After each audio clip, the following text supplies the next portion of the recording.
मोशालाई किन मार्ने इच्छा गर्नुभयो भन्ने शीर्षकमा प्रस्थान 4 अध्यायको 24देखि 25बाट हेर्न गइरहेका छौँ। प्रस्थान 4 अध्यायको 24देखि 25 त्यहाँ यस्तो लेखिएको छ। अनि बाटोमा बास बस्ने ठाउँमा परमप्रभुले मोशालाई भेट्नुभयो र तिनलाई मार्ने इच्छा गर्नुभयो। तर सिपोराले एउटा चकमकको कर्दा लिएर आफ्नो छोराको खलडी चट्टै काटेर मोशाको खुट्टामा छुवाइन्। अनि तिनले भनिन्, तपाईँ मेरो निम्ति रगतको दुलहा हुनुहुन्छ। 24 पदमा रहेको समस्या हामीले केलाउनु पर्ने हुन्छ। विशेष गरी 24 पदको आधारमा उठाइने मुख्य प्रश्न यो हो, मोशालाई परमेश्वरले किन मार्ने इच्छा गर्नुभयो? मिस्रबाट इस्राएलीहरूलाई फर्काएर ल्याउनको लागि उहाँले बोलावट दिनुहुँदा उनले इन्कार गरिरहे। तर बडो मुस्किलसँग त्यो बोलावटलाई स्वीकार गरेर मिस्र जाँदै गर्दा उनलाई मार्न खोज्नु परमेश्वरको चाल के हो?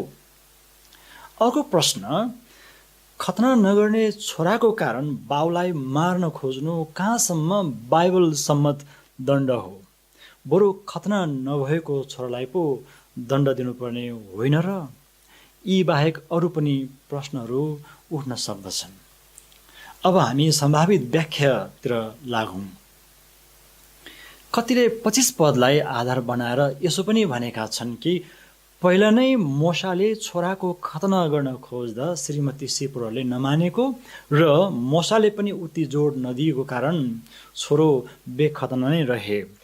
यो सही जस्तो पनि लाग्छ, किनभने यहाँ हतारसँग गरिएको खतनाले यो देखाउँछ कि खतना गर्नुपर्छ भन्ने कुरो सिपोरालाई पहिले नै थाहा थियो। नत्र परमेश्वरले प्रहार गर्न लाग्नु भएपछि खतना नै गर्नुपर्छ भनेर तिनलाई त्यो ज्ञान हुने थिएन। परिवारै मिलेर खतनाप्रति जानी बुझी अटेरी गरेर बसेका थिए। यसरी करार भङ्ग गरेको कारण मोशा दण्डको योग्य भएका थिए। अनि 25 पदमा सिपोराले मोशालाई भनिन्, तपाईँ मेरो निम्ति रगतको दुलहा हुनुहुन्छ। यो तिनको नकारात्मक टिप्पणी हो। तिनलाई छोराको खतना गर्न मन नलागेको तर बाध्य भएर गर्नुपर्ने अवस्थामा यस्तो प्रतिक्रिया दिएको अनुमान गरिन्छ। सिपोरा मिद्यानी चेली हुन्। मिद्यानीहरू साराको मृत्युपछि अब्राहमले भित्र्याएको भित्रेनी कतुराबाट जन्मिएका सन्तानहरू हुन्। जहाँसम्म लाग्छ हागारको सन्तान इस्माइल झैँ अब्राहमको घरानामा जन्मिएको कारण मिद्यानीहरू पनि खतना गरिनुपर्ने सन्तानहरूमा पर्दछन्। यसो हुँदा सिपोराले छोराको खतना गर्न नमान्नु जानी बुझी पुर्खा अब्राहमलाई दिइएको आज्ञा भङ्ग गर्नु हो। अब खतनाको महत्त्व के हो भन्ने कुरा बुझ्न लागौँ। खतनाको कुरामा परमेश्वरलाई किन यत्रो आपत्ति भन्ने प्रश्नको उत्तर खोजेको खण्डमा मोशालाई उहाँले मार्न खोज्नुको कारण प्रष्ट हुनेछ। परमेश्वरले अब्राहमसँग करार बाँध्नुहुँदा उनको घरानामा जन्मिएका हरेक बालकलाई 8औं दिनमा खतना गर्नु पर्दथ्यो। यसको लागि उत्पत्ति 17 अध्यायको 7देखि 14 तपाईँले मेलैसँग पढ्नुहोस्। तर अहिले यही 17 अध्यायको 10देखि 11 र 14 पदलाई हामी पढौँ। उत्पत्ति 17 अध्यायको 10देखि 11 र 14 पद। तिमीहरू मध्येको हरेक पुरुष जातिको खतना हुनुपर्छ। 11 पद, तिमीहरूको आफ्नो खलडीको खतना हुनुपर्छ। मेरो र तिमीहरूका बीचमा भएको करारको चिन्ह यही हुनेछ। अब 14 पद पनि पढौँ। खतना नगरिएको जुनसुकै पुरुष जाति जसको खलडीको खतना भएको छैन त्यो मानिस आफ्नो जातिबाट बहिष्कार गरिनेछ। त्यसले मेरो करार भङ्ग गर्छ। अब्राहम र परमेश्वर बीच भएको करार अनुसार उनका सन्तानहरूको खतना हुनै पर्छ र भर्खरै पढिएको 14 पद अनुसार खतना नगर्ने व्यक्ति इस्राएलबाट बहिष्कृत हुँदथे। यस करार अनुसार हिब्रू मोशाको छोराको खतना नहुनु सानो लापरवाही थिएन। यो दिइएको करारको सिधा उल्लङ्घन थियो। छोराको खतना गर्नु बुवाको जिम्मेवारी हो र त्यसलाई पालना नगरेको कारण छोराको खातिर बुवामाथि परमेश्वरको दण्ड पर्नु स्वाभाविकै हो। इस्राएलीहरूलाई मिस्रको दासत्वबाट निकालिएपछि अब्राहमसँग परमेश्वरले गर्नुभएको खतनाको करारलाई व्यवस्थाद्वारा मोसाको नेतृत्वमा पक्का गर्नु थियो, तर उनको आफ्नै छोरा बेखतना रहनु स्वीकार्य थिएन, किनकि उत्पत्ति 17 अध्यायको 14 पद अनुसार जुन हामीले अघि भर्खरै पढ्यौँ, उनी करारबाट बिरान र इस्राएलबाट बहिष्कृत थिए। किनकि उत्पत्ति 17 अध्यायको 14 पद अनुसार उनी करारबाट बिरान र इस्राएलबाट बहिष्कृत थिए।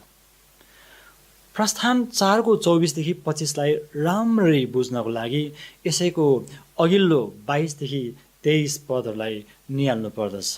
त्यहाँ यस्तो लेखिएको छ, तैँले फारोलाई भन्, परमप्रभु भन्नुहुन्छ, इस्राएल मेरो जेठो छोरो हो, मैले तँलाई भने मेरो छोरालाई जान दे र त्यसले मेरो सेवा गरोस्, तर तैँले चाहिँ त्यसलाई जान दिन इन्कार गरिस्, यसैले म तेरो जेठो छोरालाई मार्नेछु।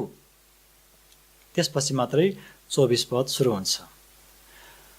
फारोको जेठो छोरालाई मार्ने सूचना परमेश्वरले दिँदै गर्नुहुँदा 24 पदमा मोसाको जेठो छोरो पनि मारिन योग्यको भेटियो, किनकि खतना नभएको कारण उनी पनि प्रतिज्ञाभन्दा बाहिरका थिए, अर्थात् मिस्रको मानिस सरह थियो। मिस्रमा परमेश्वरले जेठहरूलाई प्रहार गर्नुहुँदा मोसाको छोरा पनि मारिने सम्भावनालाई टार्नको लागि चालिएको कदम थियो। अचम्मको कुरो, छोराको खतना हुन्छ, बुवा जोगिन्छ। बेखतना फारोको जेठो छोरालाई मार्न सक्ने परमेश्वरले मोसाको पनि बेखतने छोराको खातिर मोसालाई मार्न खोज्नु परमेश्वरको दण्डको तरिकाहरू मध्येमा एउटा हुन सक्छ। अब बुझ्न लागौँ खतनाको विधि र त्यसको ईश्वर शास्त्र। खतनाको शाब्दिक अर्थ हो काटेर फाल्नु वा काट्नु। अब्राहमको घरानामा जन्मेका सबै बालकहरूको लिङ्गको टुप्पोको छाला काटेर फाल्नु पर्दथ्यो। यो विधि परमेश्वर र अब्राहम बीच स्थापना गरिएको करारको चिन्ह हो। यसलाई पापी मानिसको तर्फबाट चढाइने बलिदानको रूपमा लिइएको छ, किनकि खतना गर्दा रगत निक्लिन्छ। यस अर्थबाट हेर्दा यो प्रायश्चितको बलि हो। परमेश्वरले अब्राहमसँग करार बाँध्नुहुँदा खतनाको अर्थ प्रायश्चित भन्दा पनि सन्तान उत्पादन, भविष्यमा विशाल राज्य वा जाति खडा हुने सन्दर्भ र सम्पूर्ण मानव जातिको मुक्तिको कुरो जोडिएको थियो। तर कालान्तरमा खतनालाई बलिको रूपमा लिन थालियो। खतना पारिवारिक आराधनाको एउटा भाग थियो, जसमा बुवाले हातमा चक्कु लिएर आफ्नो छोराको खतना गर्दथ्यो। यस विधिले छोरालाई बलिदान दिएको अर्थ लाग्दथ्यो। बलिदानको रगत जस्तै खतनाको रगत पनि जमिनमा बगाइँदथ्यो। सन्तान फैलाउन अघि परमेश्वरले यो विधि अब्राहमलाई दिनुभयो। अनि खतनाबाट यो सन्देश दिन खोजिएको छ कि मानिस नै जीवनको स्रोत होइन। प्रतिज्ञा गरे अनुसार यो पक्का गर्नु थियो कि आकाशको तारा र बालुको कन्सरी सन्तान फैलाउनुमा अब्राहम एउटा माध्यम मात्र हुन्। जीवनको मूल स्रोत परमेश्वर नै हुनुहुन्छ। यो विधि नदिएको भए उनका सन्तानहरूले अर्थात् अब्राहमका सन्तानहरूले परमेश्वरलाई नभएर अब्राहमलाई नै पुज्थे। वास्तवमा पितृलाई पुज्ने चलन यसरी नै सुरु भएको मानिन्छ र लिङ्गलाई पुज्ने चलन पनि यसरी नै आएको मान्न सकिन्छ। खतनाको ईश्वर शास्त्रीय अर्थ मानिस पापी भएर जन्मन्छ र उसको पापको प्रायश्चितको लागि खतना मार्फत आफ्नो रगत बहाउनुपर्छ। यहुदीहरूको ईश्वर शास्त्रमा यसलाई बाहिरी विधि मात्र नभएर आत्मिक हिसाबले पनि व्याख्या गरिएको छ। विशेष गरी यहुदीहरूलाई व्यवस्था र स्वर्गको रहस्यमा प्रवेश दिने मौकाको रूपमा व्याख्या गरियो। व्यवस्था 30 अध्यायको 6 पद अनुसार शारीरिक अङ्गको खतनाले हृदयको खतनालाई बुझ्न मद्दत गर्दथ्यो, किनकि यस्तो लेखिएको छ, परमप्रभु तिमीहरूका परमेश्वरलाई तिमीहरूले आफ्नो सारा हृदय र आफ्नो सारा प्राणले प्रेम गर्नलाई उहाँले तिमीहरूको र तिमीहरूका सन्तानको हृदयको खतना गर्नुहुनेछ र तिमीहरू जिउन सक। पुरानो करारमा विधिको हिसाबले बालकको लिङ्गको टुप्पो उप्काएर त्यसबाट रगत बहाउनु महत्त्वपूर्ण थियो भने यसलाई भविष्यमा हृदयको खतनाको रूप दिनु बाँकी नै थियो।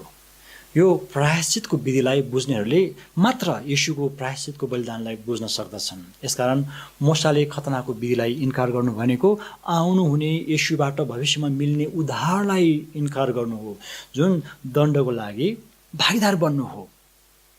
जसरी खतनाले परमेश्वरबाट आएको जीवनलाई सङ्केत गर्दछ, त्यसरी नै येशूको दुःखलाई खतनासँग तुलना गरिएको छ, किनकि उहाँले भोग्नु भएको खतना वा कष्टले जीवन ल्याउँदछ। येशूमा हाम्रो खतना कसरी भयो भन्ने विषयमा कलसी 2:11-12 यस्तो भन्दछ। ख्रीष्टको खतनामा पापमय स्वभावको देहलाई त्यागेर हात बिना गरिएको खतनाद्वारा उहाँमा तिमीहरूको खतना भएको थियो। बप्तिस्मामा तिमीहरू उहाँसँग गाडिएका थियो। मरेकाहरूबाट उहाँलाई जीवित पार्नुहुने परमेश्वरको कार्यमा विश्वास राख्नाले यही बप्तिस्मामा तिमीहरू पनि उहाँसँगै जीवित पारियौ। कलसी 2:11-12 अनुसार बप्तिस्माले खतनाको ठाउँ लियो। विधिको हिसाबले मात्र हेर्ने हो भने यो पानीमा डुबाउनु हो, तर गहिरेर हेर्ने हो भने यहाँ पनि खतनामा जस्तै रगतको करार छ। बप्तिस्माभित्र क्रुसमा ख्रीष्टको रक्तपातले भरिएको मृत्यु, चिहानको यात्रा र पुनरुत्थान जोडिएको छ। यो नयाँ करारको खतना हो, अर्थात् हृदयको खतना हो। अब्राहमकै सन्तान विशेष गरी मोसाले आफ्नो छोरालाई खतना नगर्नु भनेको अहिलेको मानिसहरूले बप्तिस्मामा प्रवेश गर्न नचाहनु जस्तो हो। यहाँ बप्तिस्मालाई इन्कार गर्ने कुरो गर्दा पानीमा डुब्न नमानेको भन्न खोजेको होइन, तर बप्तिस्माले व्याख्या गरेको येशूको रगतलाई इन्कार गर्नु हो। लुका 22:20 र 1 कोरिन्थी 11 उल्लेख गरिएको रगतमा भएको करारलाई इन्कार गर्नु हो। त्यसको अर्थ ख्रीष्टको रगतद्वारा चोखो पारिने मौकालाई इन्कार गर्नु हो। तिनीहरूको पाप क्षमा हुँदैन र त्यसको ज्याला तिर्नुपर्छ। त्यो ज्याला चाहिँ मृत्यु हो। प्रस्थान 4:24 अनुवादलाई पनि हामीले ध्यान दिनुपर्ने हुन्छ। मौलिक हिब्रू बाइबललाई हेर्ने हो भने प्रस्थान 4:24 मोसा शब्द पाइँदैन, त्यहाँ सर्वनाम मात्र चलाइएको छ। सर्वनाम भन्नाले नामको साटो चलाइने शब्द भनेर बुझ्नु पर्दछ।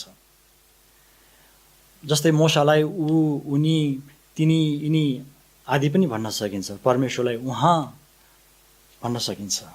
24 पदको हिब्रू संस्करणमा परमप्रभुले उनलाई भेट्नुभयो भनिएको छ।